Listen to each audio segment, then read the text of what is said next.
اللہ الذی جعل لکم الارض قرارا، وہی اللہ ہے جس نے زمین کو قیام کی جگہ بنایا، والسماء بناء، اور آسمان کو ایک چھت کی مانند بنایا۔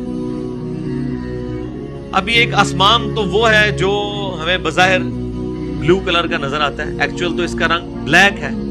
یہ تو بلو کلر کی اوزون لیئر ہے جس کی وجہ سے، جس پہ جب سورج کی روشنی پڑتی ہے تو آپ کو دن کے وقت آسمان نیلا نظر آتا ہے۔ اصل میں آسمان کا رنگ جو ہے وہ کالا ہے، جو رات کے وقت آپ کو نظر آتا ہے۔ اور ایک وہ آسمان کی تہیں ہیں جو مختلف لیئرز ہیں ہمارے اس ایٹماسفیئر کے اوپر، اسٹریٹوسفیئر ہے، ٹروپوسفیئر ہے، اور کئی ایک لیئرز ہیں۔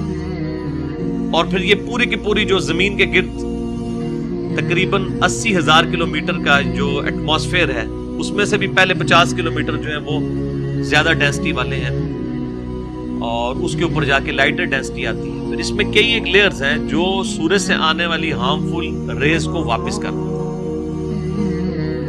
اور ایسی لیئرز بھی ہیں جو زمین سے جو الیکٹرو میگنیٹک ویوز ہیں، جن کی وجہ سے یہ سارا موبائل کا سسٹم، آپ کا کمیونیکیشن کا سسٹم چل رہا ہے، ان کو ریفلیکٹ کرتی ہیں، جس کی وجہ سے آپ ایک جگہ سے دوسری جگہ تک ریز کو پہنچاتے ہیں۔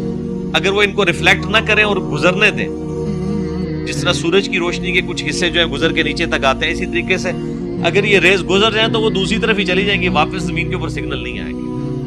تو ایسا محکم نظام اللہ تعالیٰ نے بنایا ہے۔ اور زمین کو بھی آپ بچھو نا، ہر سیکنڈ میں 2 زلزلے آتے ہیں زمین کے اوپر، ہر سیکنڈ میں، لیکن ان کا میگنیچیوڈ بہت کم ہوتا ہے۔ اگر وہ بڑھ جائے تو ہر سیکنڈ میں 2 دفعہ زمین تباہ ہو۔ تو یہ اللہ تعالیٰ ہے جس نے زمین کو، ایسی زمین کو جس میں ہر سیکنڈ میں 2 زلزلے آ رہے ہیں، ایسا اس کو قرار کے اوپر رکھا ہے، اور اس کی اپنی تمام موشنز کے باوجود اتنی بیلنسڈ ہے کہ یہاں پر نظام زندگی جو چل رہا ہے۔ وَصَوَّرَكُمْ، اور اس نے تمہاری صورت بنائی ہے، فَأَحْسَنَ صُوَرَكُمْ، اور کیا ہی خوبصورت تمہیں سنوارا ہے۔ یعنی یہ تو اب پھر ایک پوری سائنس ہے نا جی، انسان اپنے اندر جھانکنا شروع کر دے تو انسان پریشان ہو جاتا ہے، کیا نظام بنایا۔ ایک تو شکل کی ظاہری شکل و صورت جو ہے وہ ہے، اللہ تعالیٰ نے، آپ دیکھیں کہ ہر بندے کے چہرے پہ 2 آنکھیں، 1 ناک، 2 ہونٹ، 2 کان لگائے ہیں، لیکن ہر بندے کی شکل دوسرے سے مختلف۔ ناک ہی لگایا نا سب کو، آنکھیں ہی لگائی ہیں نا، ہونٹ ہی لگائے ہیں نا۔ یعنی آپ کی میتھمیٹکس فیل ہو جاتی ہے کہ پروبیبلٹی کی اگر آپ تھیوری لگائیں گے تو 2⁻n پاسبلٹیز بنتی ہیں۔ کتنی چیزیں ہوئی ہیں، 1 2 3 4 5 6 7، یہ 7 2⁻7 اتنی پاسبلٹیز بنتی ہیں، لیکن اللہ تعالیٰ نے اس کی پاسبلٹیز جو ہیں وہ ان گنت بنا دی۔ انسان کی عقل دنگ، اور سانچے سے بن کے نکل رہے ہیں انسان۔ ایک بندے کے 4 بچے ہوتے ہیں، چاروں کی شکلیں مختلف ہوتی ہیں، ماں باپ سے مل بھی رہی ہوتی ہیں اور مختلف بھی ہوتی ہیں، اور وہ بھی اللہ نے حکمت رکھی ہے، اگر وہ شکلیں نہ مل رہی ہوں تو دادی دادے کو تو پیار ہی کوئی نہ آئے، ان کو ان بچوں میں اپنے بچوں کا بچپن نظر آتا ہے۔ یہ اللہ تعالیٰ نے ایک ایسا نظام بنایا ہے کہ وہ شکلیں ملتی جلتی بھی ہوتی ہیں اور یونیک بھی۔ اور پھر آپ یہ دیکھ لیں کہ جو یہ فنگر کے جو نشانات ہیں، فنگر پرنٹس، کسی انسان کے فنگر پرنٹس دوسرے سے نہیں ملتے۔ یعنی دنیا پہ 7 ارب انسان ہے نا، تو آپ 7 ارب انسانوں کے فنگر پرنٹس لیں، کسی ایک شخص کے دوسرے سے نہیں ملتے۔ اور 7 ارب کوئی چھوٹا فگر نہیں ہے میرے بھائی۔ 1 ارب گنتی گننے کے لیے نا 25 سے 30 سال چاہیے، اگر 24 گھنٹے صرف گنتی آپ گنتے رہیں، 1 2 3 4 5 6۔ 1 ارب کوئی چھوٹی رقم نہیں ہے۔ یہاں پہ تو مطلب ہمارے وہ جو لوگوں سے مال لوٹ کے تو لوگ کہہ دیتے ہیں 2 ارب لوٹ لیا، 3 ارب لوٹ لیا۔ 3 ارب کا لوگوں کو پتہ ہی نہیں مطلب کیا ہے۔ 3 ارب کا مطلب ہے کہ اگر کوئی شخص روزانہ بھی 1 لاکھ روپے خرچ کرے نا، 60 سال تک بھی خرچ کرتا رہے نا تو ختم نہیں ہوگا۔ روزانہ 1 لاکھ روپے خرچ کرے، یہ 3 ارب ہے، کیونکہ روزانہ انسان کا دل 1 لاکھ دفعہ دھڑکتا ہے، اور ایک 60 سال کی زندگی میں ایک انسان کا دل جو ہے وہ 3 ارب دفعہ دھڑکتا ہے۔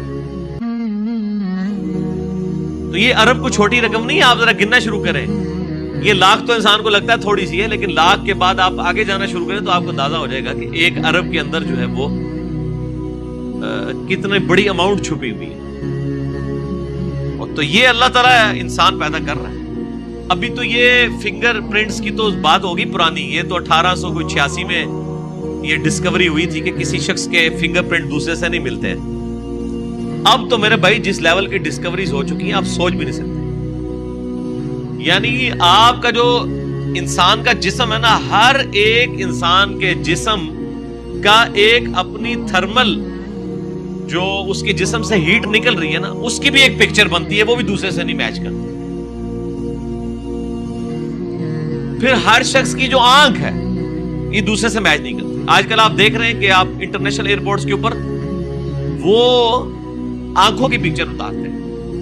اب فنگر پرنٹس والا تو معاملہ ہی پیچھے رہ گیا, کیونکہ کئی جو ہمارے انڈیا, پاکستان, بنگلہ دیش کے لوگ جو ہیں باہر کے ملکوں میں جا کے انہوں نے اپنے انگوٹھے ہی کاٹ لیے تھے تاکہ پتہ ہی نہ چلے کس ملک سے ہے, کہاں سے ہے. انہوں نے کہا انہوں اکھا کٹو پھر. اب وہ آنکھوں کا جو ہے نا وہ لیتے ہیں پکچر تو پہچانی جاتی ہے, کوئی بھاگ ہی نہیں سکتا. یہ تو انسان سے نہیں بھاگ سکتا, تو اللہ سے کون بھاگ سکتا. صحابہ کرام علیہم رضوان نے یہ تمام کی تمام چیزیں بغیر دیکھے مانی تھی, اور ہمیں اللہ تعالیٰ نے وہ دکھا کے بتا دی ہے, اس لیے کہ اللہ نے ہمیں کمپنسیٹ کرنا تھا. صحابہ کے سامنے نبی صلی اللہ علیہ وآلہ وسلم کی مبارک ذات تھی, اللہ کی حجت دنیا. آج نبی علیہ السلام دنیا میں موجود نہیں ہے, تو اللہ تعالیٰ نے اس کی کمپنسیشن اس فارم میں فرمائی ہے کہ اللہ تعالیٰ نے کئی ایک چیزیں جو اس زمانے میں صرف غیب پہ ایمان والی چیزیں تھیں وہ کھول کے سامنے کر. کسی شخص نے سوچا تھا, اللہ تعالیٰ سورہ بنی اسرائیل میں فرماتا ہے ہر شخص کا نامہ اعمال ہم نے اس کے گلے میں لٹکا دیا, قیامت دن اس کے سامنے لے آئیں گے. لوگ سوچتے تھے گلے میں, یار کیا اتنی سی جگہ کے اوپر کیسے نامہ اعمال لٹکایا جا سکتا ہے. وہ گلینڈ اللہ نے ایسا بنا دیا ہے جس میں ساری چیزیں سٹور ہو رہی ہیں, اتنی سی چیز میں کیسے سٹوریج ہو سکتی ہے. آج آپ دیکھ لیں اتنی جو ہے وہ ٹیرا بائٹس کے اندر یو ایس بیز اور میموری کارڈ آ گئے جن میں آپ یہ تمام کی تمام چیزیں سٹور کر سکتے ہیں. یعنی کوئی مسئلہ ہی نہیں ہے, یہ اللہ تعالیٰ نے ہمیں دکھا دیا. وَرَزَقَكُم مِّنَ الطَّيِّبَاتِ, اور اس نے تمہارے لیے کھانے کی پاکیزہ چیزیں بنائی ہیں. ذَلِكُمُ اللَّهُ رَبُّكُمْ, اور یہ ہے اللہ تمہارا رب. فَتَبَارَكَ اللَّهُ رَبُّ الْعَالَمِينَ, تو بس بڑی ہی برکت والی ذات ہے اللہ جو تمام جہانوں کا پالنے والا ہے. ویسے انڈیا, پاکستان, بنگلہ دیش, افغانستان کا مولوی صحیح کہتا ہے کہ قرآن پڑھو گے تو گمراہ ہو جاؤ گے, کیونکہ جو ہدایت اس نے سمجھی ہوئی ہے نا قرآن پاک بالکل اس کے اپوزٹ ہے.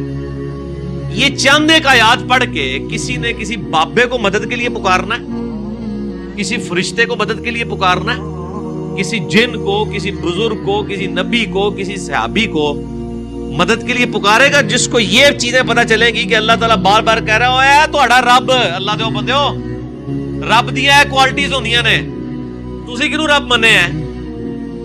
جو انسان اپنا پیشاب نہ روک سکے وہ کسی کا مشکل کشا کیسے ہو سکتا ہے میرے بھائیوں.